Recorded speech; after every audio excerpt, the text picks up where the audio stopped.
जय हिंद दोस्तों, स्वागत है आप सभी का यूपीएससी समाधान एंड रिसर्च प्लेटफॉर्म पर। आज के जीएस ग्रैंड सेशन में हम लेकर के आए हैं कि भारत सरकार दिनों दिन किस तरीके से गुलामी की छाप को बदलने में लगी हुई है। और आज की जीएस ग्रैंड सेशन में एक ऐसे ही जगह के बारे में हम आपको बताने जा रहे हैं जिसका नाम भारत सरकार ने बदल दिया है। और ये फैसला सिर्फ और सिर्फ इसीलिए लिया गया है क्योंकि आज़ादी के इतने लंबे समय बाद भी गुलामी की निशानियों को बदलने के बारे में ना तो पहले सोचा गया था, ना ही इसके लिए कोई कार्य किए गए थे। तो अब आज के इस जीएस ग्रैंड सेशन में हम आपको बताने जा रहे हैं कि किस तरह से भारत सरकार एक एक कदम आगे बढ़ते हुए गुलामी की निशानियों को मिटाने में लगी हुई है। तो आइए विस्तार से समझते हैं आज के इस जीएस ग्रैंड सेशन में।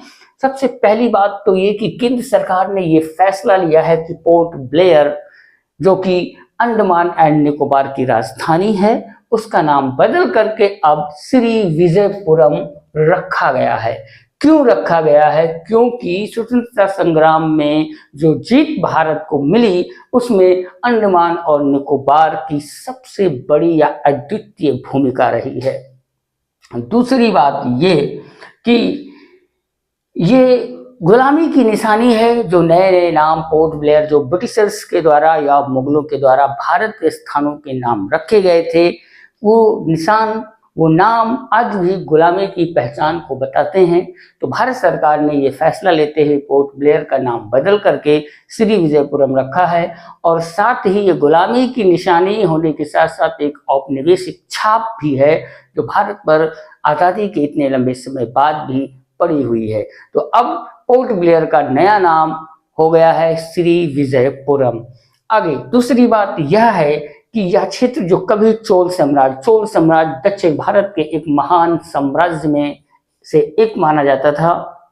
और चोल साम्राज्य एक ऐसा साम्राज्य था जिसने सबसे पहले नेवी यानी कि नौसेना को विकसित किया था। तो चोल साम्राज्य का ये स्थान कभी नौसैनिक अड्डा के रूप में काम करता था। और अब भारत सरकार के गृह मंत्री अमित शाह जी ने कहा है कि यह हमारी आकांक्षाओं के लिए महत्वपूर्ण आधार बनने के लिए तैयार है, इसलिए इसका नाम बदलना भी जरूरी है। दूसरी बात यह है कि यह वह स्थान है जहां पर नेताजी सुभाष चंद्र बोस, देश के सबसे बड़े और महान क्रांतिकारी, ने यहाँ पर सबसे पहले तिरंगा झंडा फहराया था और आज़ादी की घोषणा की थी। और दूसरी बात है कि यहाँ पर वह सेलुलर जेल है जहाँ पर कभी ब्रिटिश गवर्नमेंट भारतीय स्वतंत्रता सेनानियों को काला पानी की सजा सुना करके भेजा करती थी।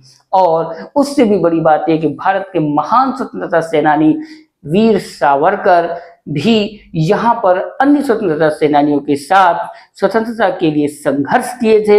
यहाँ पर एक लंबा समय उन्होंने इस जेल में गुजारा था और वहाँ से बच करके निकलने वाले एकमात्र ऐसे स्वतंत्रता सेनानी वीर सावरकर थे। तो आज के इस सेशन में दोस्तों हम यही विराम देते हुए आपके लिए भी कुछ छोड़ करके जा रहे हैं।